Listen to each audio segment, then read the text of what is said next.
Thank you for joining us yet again on our news desk on QTV. Here are the headlines. The Zambia Center for Inter-Party Dialogue, ZCID, says it will go ahead with plans to hold the summit of political party leaders, whether the UPND takes part or not. Finance Minister Margaret Mwanakatwe has disclosed that Japan's assistance to Zambia, spanning over years of cooperation, totals over $2 billion. Here now is the news in detail. The Zambia Center for Inter-Party Dialogue, ZCID, says it will go ahead with plans to hold the summit of political party leaders, whether the opposition UPND takes part or not. The UPND has remained adamant about the church being one to lead the national dialogue. But ZCID spokesperson Jackson Silavwe has told a media briefing in Lusaka that the center will not allow any political players to vitiate the course of the national dialogue. Mr. Silavwe says the ZCID has already wasted too much time and will not delay the national dialogue any further. Mr. Silavwe has dismissed assertions that the ZCID is being driven by ulterior motives by insisting to lead the national dialogue despite the church offering to do so. He says the position the ZCID has taken is not strange as it arises from the resolution that was made by all political parties that it facilitates the dialogue process. Mr. Silavwe states that to this effect, the ZCID board received 4 names of the 5 it requested for political parties to nominate as those that would possibly chair the dialogue now that the church has opted to go it alone. We have already taken a direction. We've already moved on past the church now as ZCID. I'm not the spokesperson. I'm going to speak as a board member who has interacted with colleagues in the board. And I know very well that should this alternative that we've provided, if it would have not generated consensus, we would have not communicated it. It is because it has generated consensus. The ZCID board comprises of the parties in parliament, which are 4 at the moment: the UPND, the MMD, the Patriotic Front, and the FTD, plus 2 representatives from Forum of Political Parties outside Parliament, and the ZCID Executive Director, who is the Secretary to the board. We have generated consensus, and a resolution has been passed. And based on that, we are moving. Again, I want to state this. We do not have any issues as ZCID with the church. It is normal. The church umbrella bodies, they're an independent institution. So if they turn ZCID down and the stakeholders that called upon them to be part of this process, then we cannot force them. What we can only do is respect their position, and we hope that in future we'll be able to meet and drive this national agenda. And for us, we are not closing the door on the church. If today we receive communication from the church that we are ready to take up the role that you, the stakeholders, ZCID constituents and the stakeholders spelled out, then we'll be able to engage the church and move the process forward. We have already. The church has been advised against ignoring the institutional platform that already exists for political dialogue in Zambia. Development activist Canisius Banda says the church has already been given this platform by the Zambia Center for Inter-Party Dialogue, ZCID, and he has urged the church to be open-minded and appreciate what the ZCID is asking to do, which is actually in line with its own principle of love. In an interview with QTV News, Dr. Banda states that the church must therefore lead the ZCID facilitated dialogue process, and he believes that the dialogue process being facilitated by the ZCID is the right platform for the church to assert its mandate. Dr. Banda is also of the view that political parties should retain their liberty to freely choose to participate or not in this dialogue. The church has been given that platform by the Zambia Center for Inter-Party Dialogue to chair this dialogue. So the church needs the spirit of Jesus to see that what the Zambia Center for Inter-Party Dialogue is saying to it is in line with its very principles, the principles of love. They must chair this, they must participate, they must be part of it. So let's pray for the church to see that this platform which the people have created, it is the right platform for the church to assert its mandate of the ministry of Christ. This is an institution of the people. the Zambia Center for Inter-Party Dialogue. And that it exists is a plus for Zambia, because it shows that Zambia puts a very high premium on dialogue, and consequently, we have now institutionalized dialogue. The Young African Leaders Initiative says the circus unfolding regarding the national dialogue should come to an end forthwith so as to ensure that the process comes into actualization before the 2021 general election. And Yali President Andrew Ntewewe says the country is not in a crisis, hence insinuations that there is need for a restoration of the rule of law or order in the country was unrealistic. Mr. Ntewewe says the country cannot be on standstill because of some emergent crisis, and that if stakeholders continue with their circus, then government should continue with reforms through parliament. He says his organization was hopeful that the stakeholders would be magnanimous enough and accept their roles in the much talked about dialogue process. We have noted with sadness the back and forth. This back and forth has left too much to be desired, in the sense that it makes citizens lose confidence in the process. We have since been treated to the debate, a political debate, as who is supposed to lead the process. First, it was a Commonwealth. Then it came to the issue where people agreed it would be the church and Zambia Center for Inter-Party Dialogue.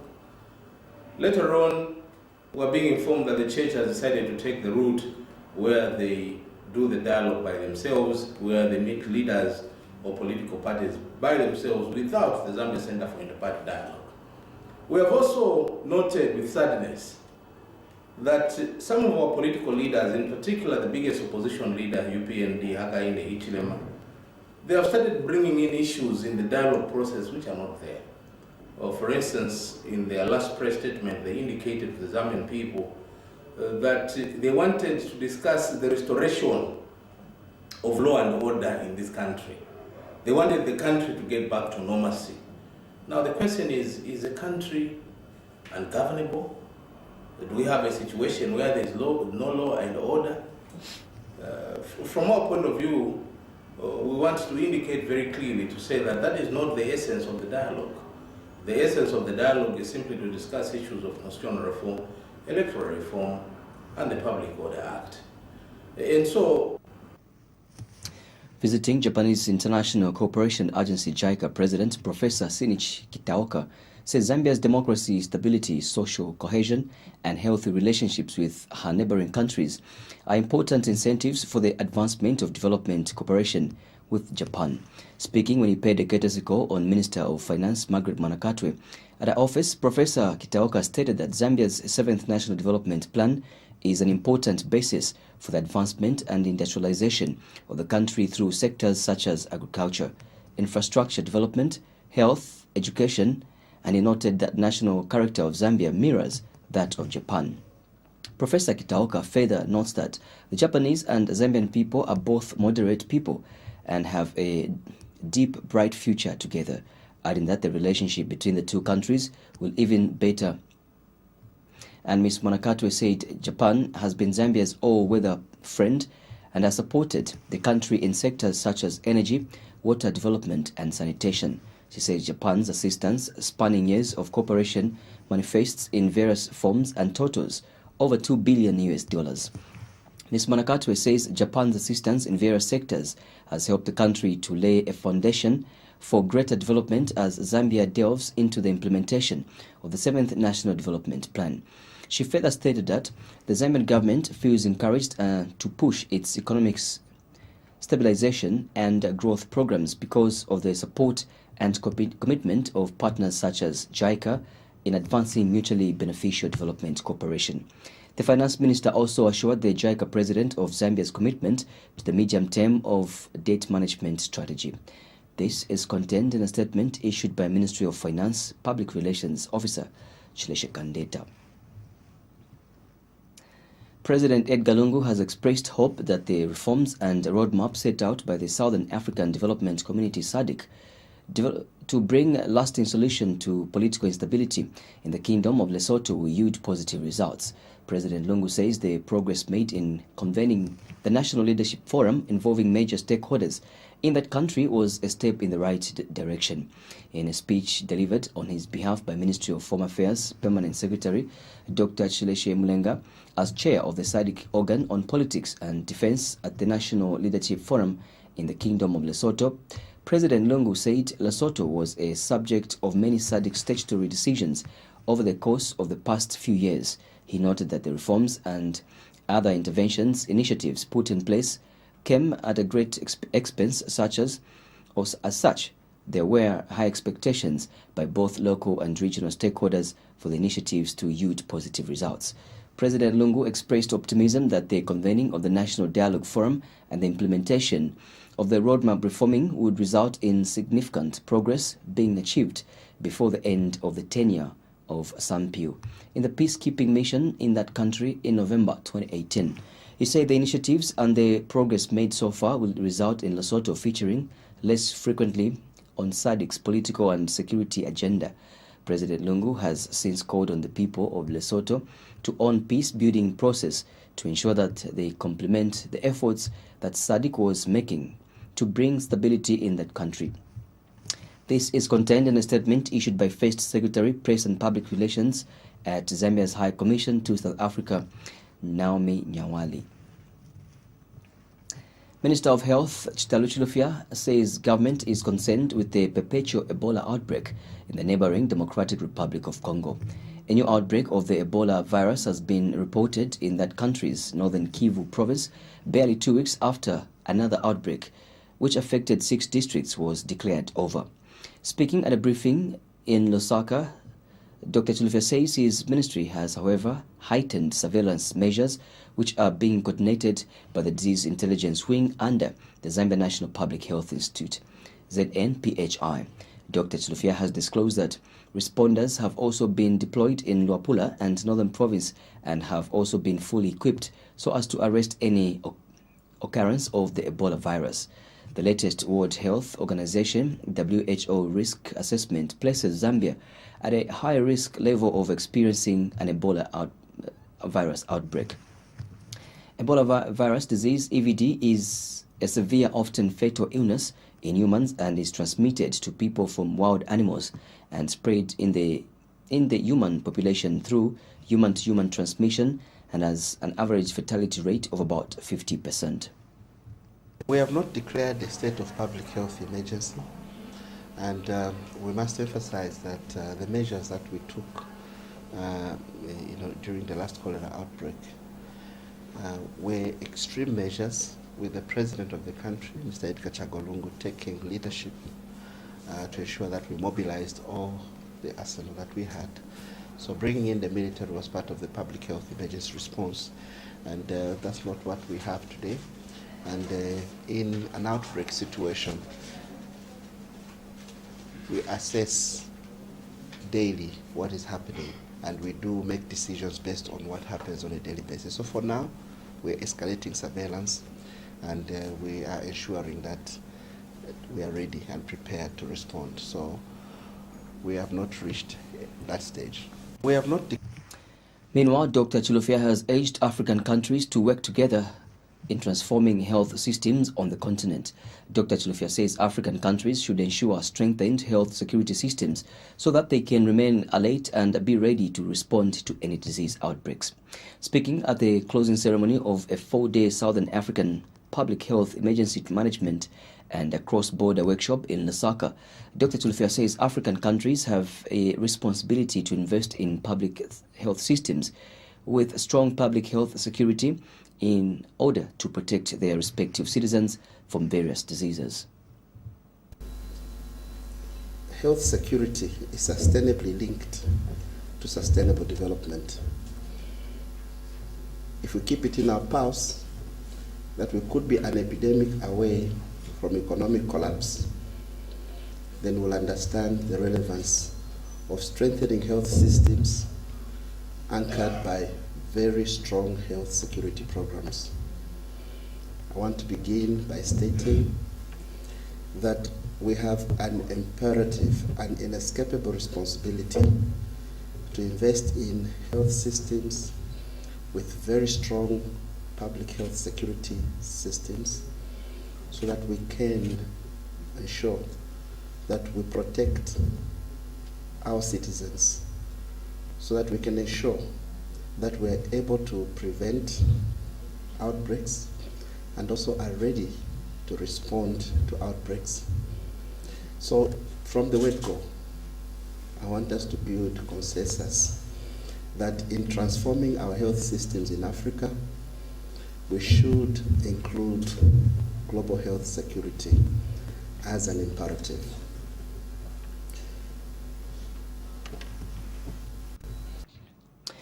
The Lusaka Water and Storage Company, LWASCO, has launched an anti-cholera campaign dubbed I Promise campaign against cholera. The campaign follows the devastating cholera outbreak between 2017 and 2018, which claimed 98 lives, mostly in Lusaka, which was the epicenter. The campaign, to be implemented through the Lusaka Sanitation Program, seeks to stop the reoccurrence of the cholera outbreak through interventions such as improving water and sanitation in the capital city.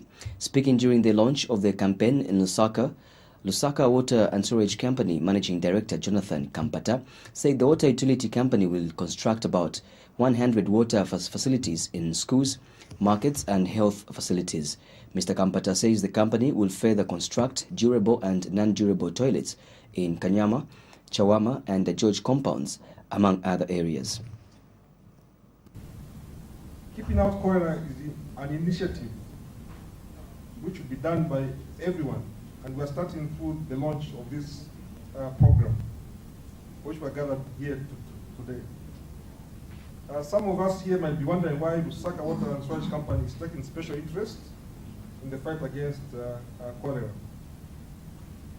Let me pause here to remind us that it is a critical part of our wider strategic plan, as well as the activities we undertake to have a permanent solution to improve the sanitation services residents of Lusaka. As our slogan says, water is life, sanitation is health. As part of our mission to improve sanitation in the city, we have embarked in an initiative in collaboration with the Ministry of Water Development, Sanitation and Environmental Protection called the Lusaka Sanitation Program. Speaking at the same launch, Lusaka Mayor Mao Sampa expressed optimism that cholera will not hit Lusaka this year because of the interventions and initiatives such as the I Promise campaign. Mr. Sampa says it is important that awareness is created among the residents of Lusaka on cholera. That said, the mayor wants to be a mayor of action, not talk. Allow me also to just say that, ladies and gentlemen, Lusaka City is our home.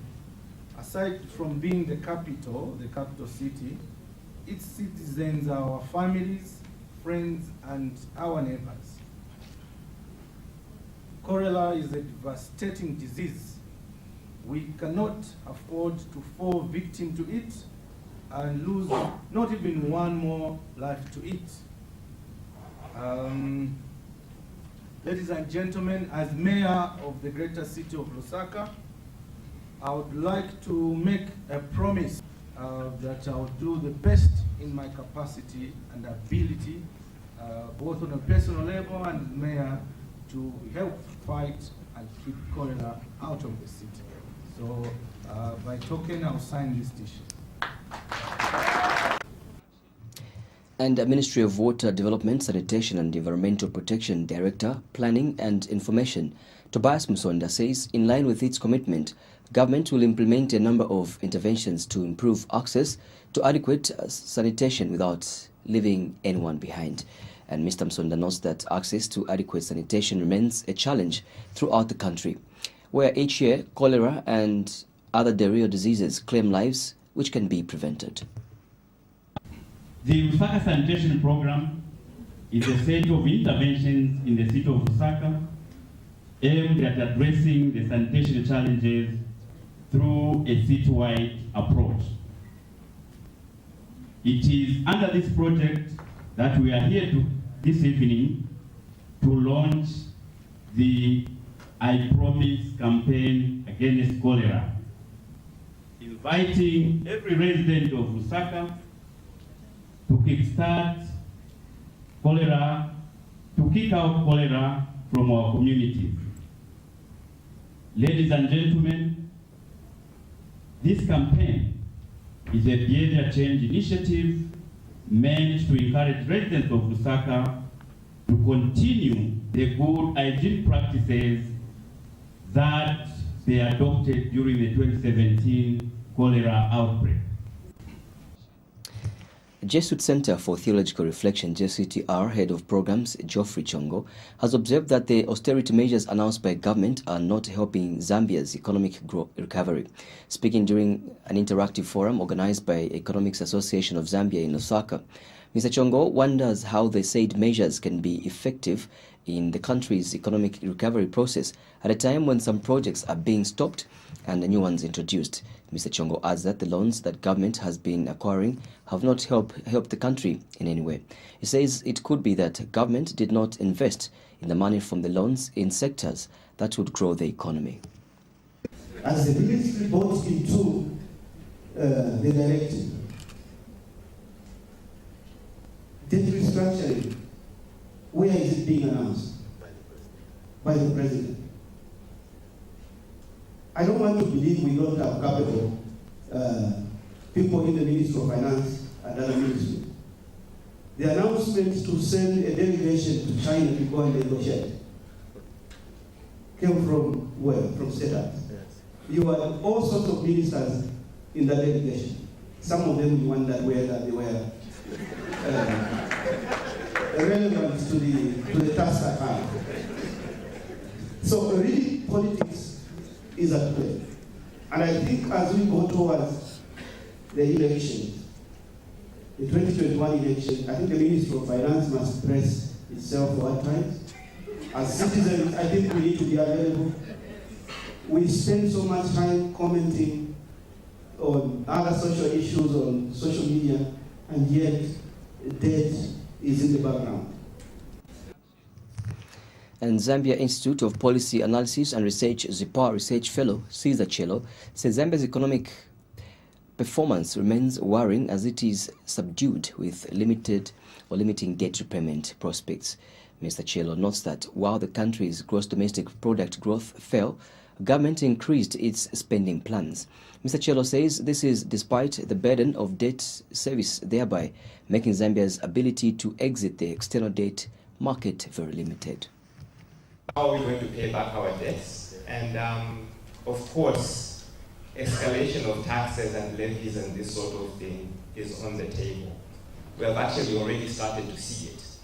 It happens when you have borrowed beyond your means to pay back.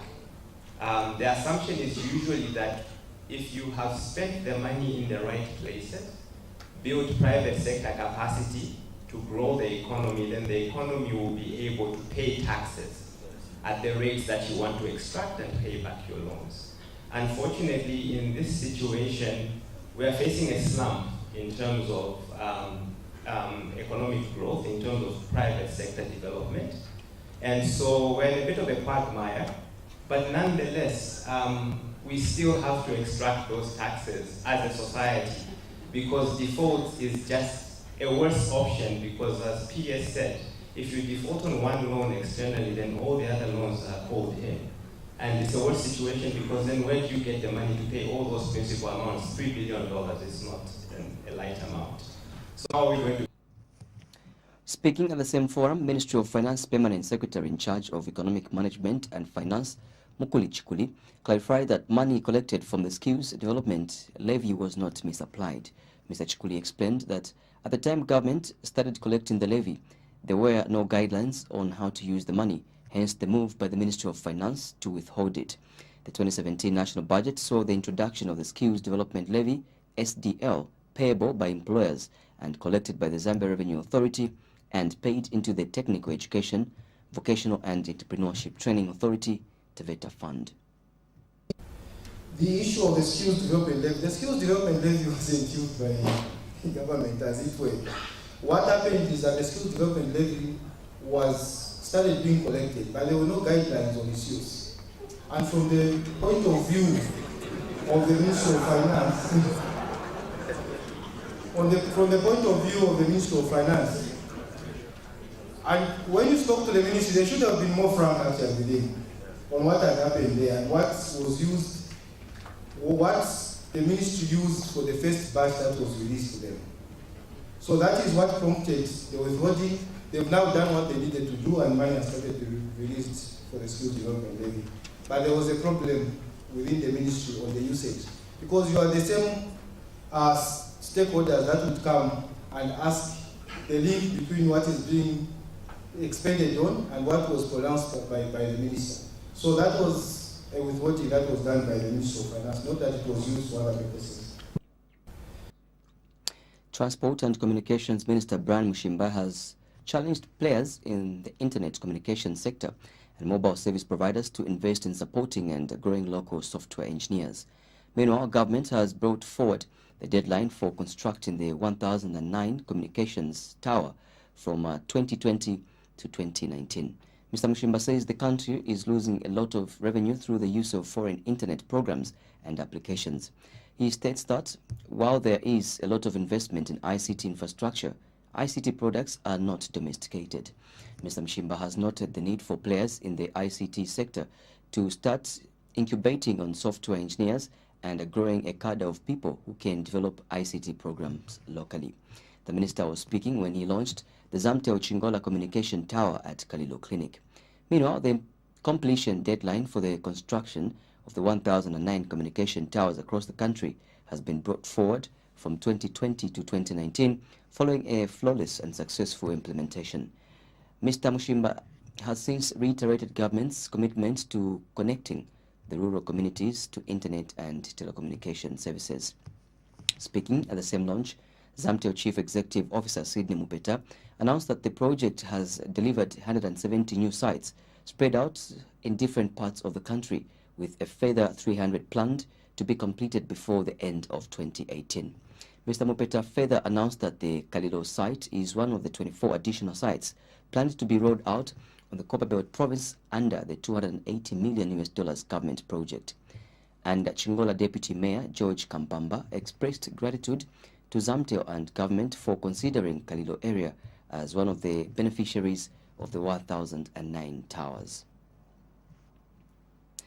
Ministry of Health Permanent Secretary in charge of Health Services, Dr. Jabin Mulwanda, says the ministry has made significant strides in making sure that medical equipment is well maintained in all health centers. Speaking when the Barclays Bank and the Center for Infectious Disease Research in Zambia, CIDES, handed over a dual energy X-ray absorptiometry DEXA X-ray machine to the University Teaching Hospital, UTH, Dr. Mulwanda says government has invested in the training of the biomedical engineers to ensure that they are able to run the machines. He says it is important for medical practitioners to make sure that the medication given to patients does not harm them, because patient safety is very paramount. Dr. Mulwanda says monitoring of patients is important in order to detect any side effects of medication. The reason why the donated machine is important because it assists in monitoring the side effects of medication.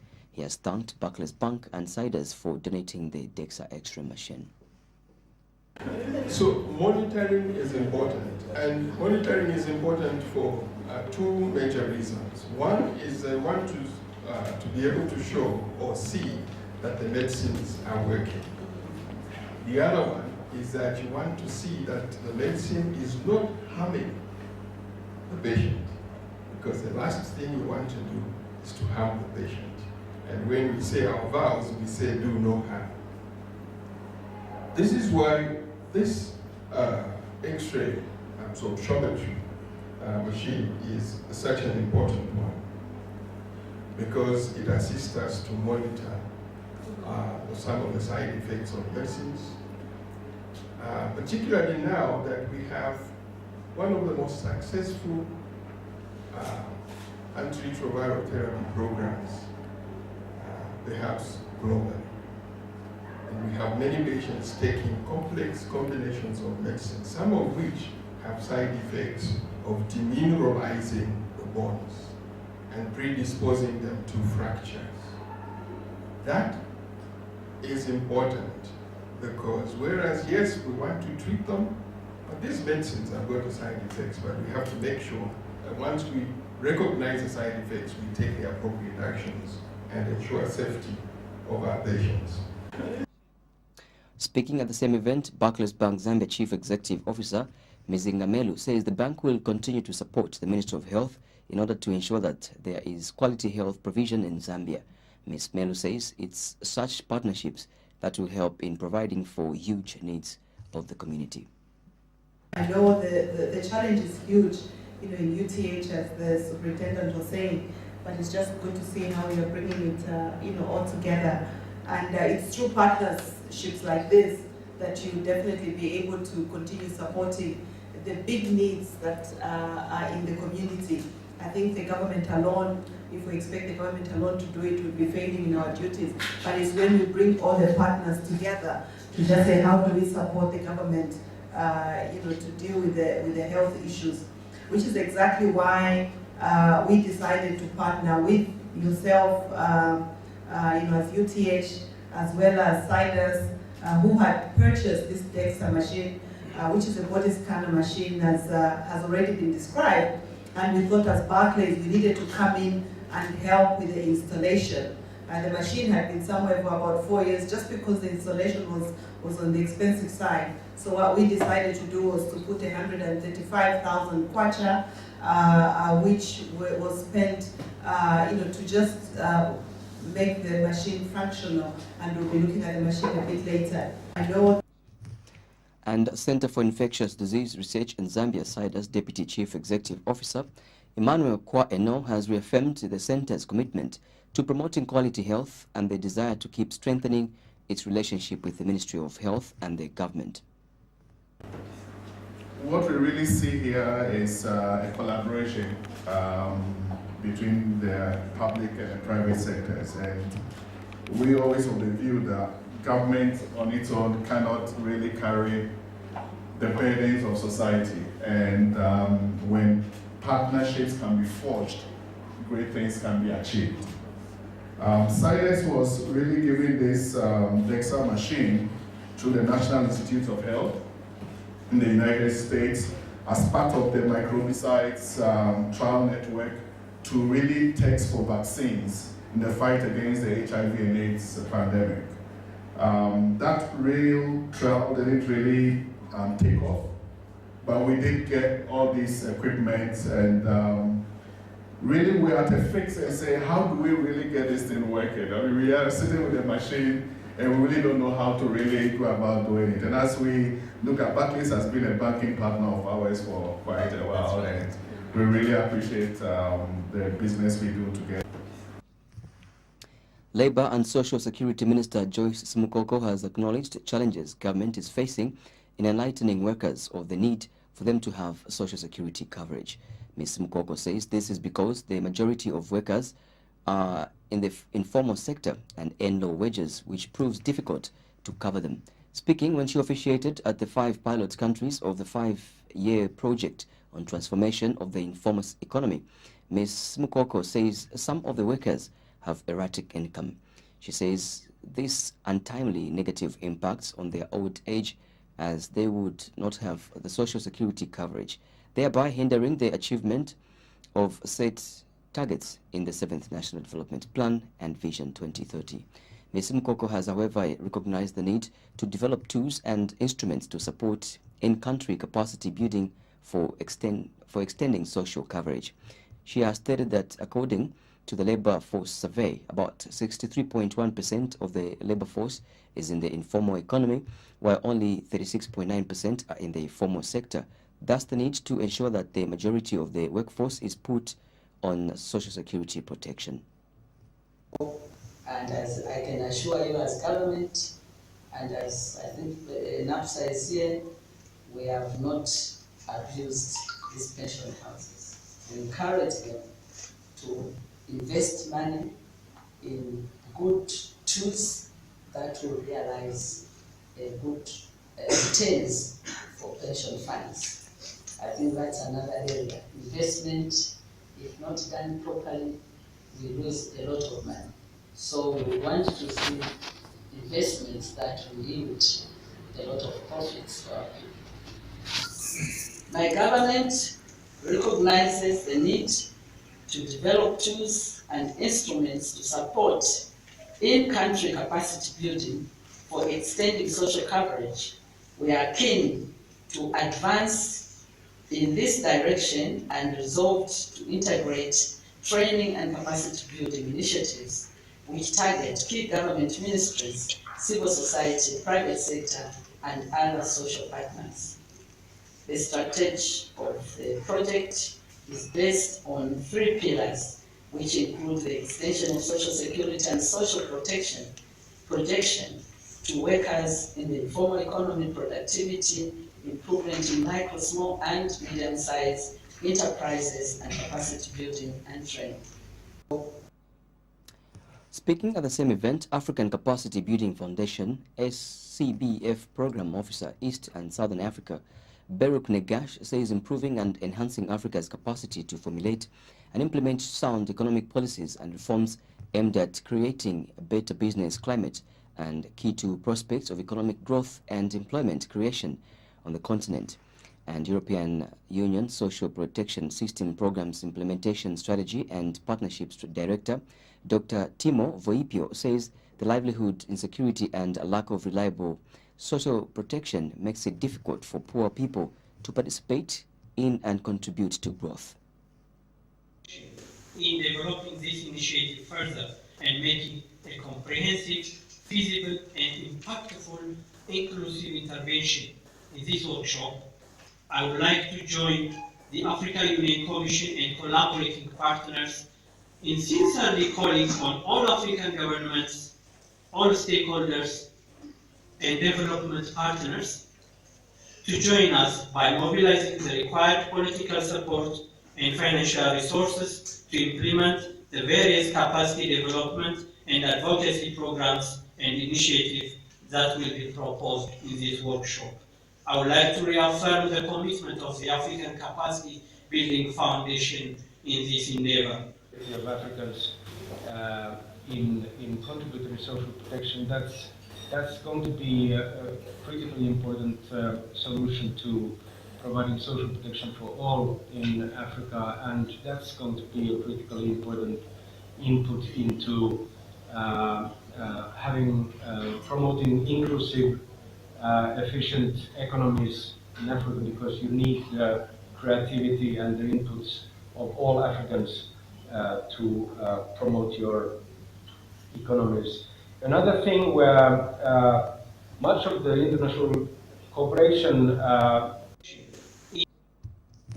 The opposition Patriots for Economic Progress says Amos Chanda has dented himself beyond repair and is no longer fit and proper to continue being the face and voice of the Republican president. As his spokesperson, party president Sean Tembo, Mr. Sean Tembo has noted with deep sorrow and regret that the recent exchange of insults between the special assistant to the Republican president for press and public relations, Mr. Amos Chanda, and the NDC PF Rono member of Parliament Chishimba Kambwili. Mr. Tembo says, arising from the insults, President Lungu should consider transferring Mr. Chanda so that he can go and serve in another capacity elsewhere in government. Other than that of presidential spokesperson, he is of the view that the office of the Republican president must not only be respected, but must also be respectable. We have noted the exchange of insults between the presidential spokesperson, Mr. Amos Chanda, and the Honorable Chishimba Kambwili, the Rono member of Parliament for the Patriotic Front. We find this incident very regrettable, especially looking at the fact that Mr. Amos Chanda is a presidential spokesperson. He is the face and voice of the Republican president. On this regard, we wish to appeal to the Republican president to consider transferring Mr. Amos Chanda to another government department, anywhere in government, other than him continuing to be presidential spokesperson, because we believe that his public image has now been tainted beyond repair. And we need to protect the presidency, the office of the Republican president, because the office of the Republican president is an institution to this republic. and it will continue in perpetuity. So it needs to be protected at all times. We also wish to appeal to Mr. Amos Chanda that if he wants to tender an apology, a public apology, that apology needs to be an actual apology and not a justification of the insults that he has made, the way he made his apology yesterday. Kaputa Member of Parliament Maxas Ngonga has called on investors to invest in the production of palm oil in his constituency. Mr. Ngonga says palm trees in his constituency grow naturally. In an interview with QTV News, Mr. Ngonga says research does actually show that the people of Kaputa have been producing palm oil for many years. He says it will be therefore very easy for anyone or for any would-be investor to get returns of the investment in Kaputa faster than they would in other areas of the country. And therefore we are requesting and encouraging any investor that would want to come and invest in the palm oil production that Kaputa is a very, very natural suited environment. If you go into either some research or some findings, you find that traditionally people of Kaputa have actually been growing this plant for many, many years, both for extraction of oil and also just for the extraction of alcohol, which they extract from a palm tree once the palm tree has actually gotten old and is no longer producing. And therefore it's one of the crops that we envisage to embark on as people of Kaputa in order to entice would-be investors to be able to take advantage now of the processing that is taking place in Mchinga province, so that if you produce in Kaputa, even if you do not invest into the expelling or the oil making plant, we can be able to sell the natural crop to the plant which is existing in Mchinga province. And therefore That item concludes our news, but before I take a run, here is a recap of stories in the headlines. The Zambia Center for Inter-Party Dialogue, ZCID, says it will go ahead with plans to hold the summit of the political party leaders, whether the UPND takes part or not. Finance Minister Margaret Monakatwe has disclosed that Japan's assistance to Zambia, spanning over the years of cooperation, totals over $2 billion. And that's it for the news. Thank you so much for staying with us. Bye-bye, God bless, and continue watching QTV.